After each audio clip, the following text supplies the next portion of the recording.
Europe 1. L'Europe à la une, nouveau rendez-vous que nous vous proposons tous les jours juste avant 13h dans Europe Midi avec Daniel Cohn-Bendit. Bonjour Dani. Bonjour Maxime Soutek. Dani, tous les jours nous parlerons d'Europe avec vous et notre premier sujet, il est évidemment tout trouvé, c'est la Catalogne après le référendum d'hier. Pour vous Dani, dans cette histoire, tout le monde a tort, à commencer par Madrid.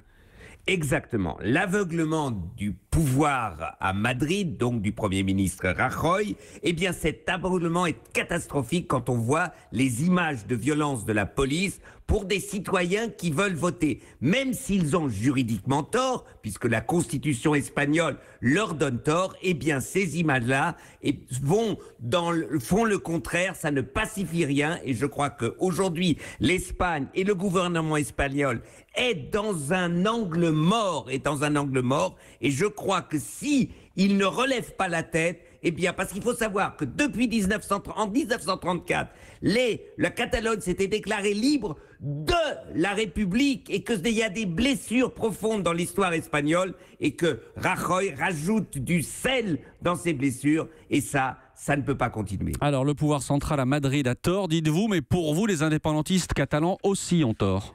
Oui, ils ont tort parce que leur nationalisme est d'un siècle passé. La solution ne passe pas par l'indépendance de la Catalogne. Et d'ailleurs, ces nationalistes ne disent pas la vérité, ils mentent même. Quand ils disent qu'il y aura une Catalogne indépendante dans l'Union européenne, ce n'est pas possible. Car si la Catalogne devient indépendante, elle devra faire une demande d'adhésion à l'Europe. Et comme il faut l'unanimité, l'Espagne dira toujours non. Donc, une Catalogne indépendante, sans euro, sans la cohésion européenne, sans le marché européen, sans l'aide européenne, eh bien cette Catalogne, ça c'est un catix qui sera aussi catastrophique que le Brexit. Dani, on voit bien l'impasse. Qui peut aujourd'hui sortir Madrid et Barcelone de l'ornière? C'est Bruxelles ? Exactement. Le Bruxelles devrait nommer des médiateurs. Je donne deux propositions. Les ex-ministres des Affaires étrangères français et allemands, Joschka Fischer et Bernard Kouchner, envoyés par l'Union européenne, organiser une table ronde, faire un processus de sortie de la crise, un grand débat. Et peut-être qu'à la fin, vous savez, le grand Václav Havel avait fait un référendum, par exemple, en Tchécoslovaquie, sans violence.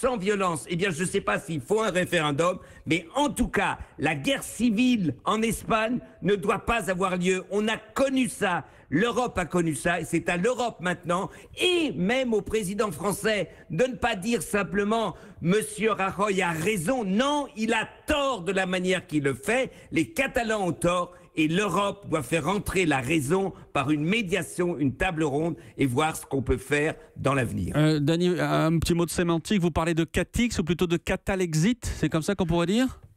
Si vous voulez, ouais, catalexit c'est mieux. Catalexit. Et Brexit, Catix, c'est plus compliqué. Ouais, enfin, plus comme compliqué. vous voulez. Catalexit, c'est pas mal. Au petit, j'achète. Allez, on achète. Comment sortir de cette impasse catalane? Cette question, nous allons y revenir tout à l'heure dans le débat d'Europe Midi.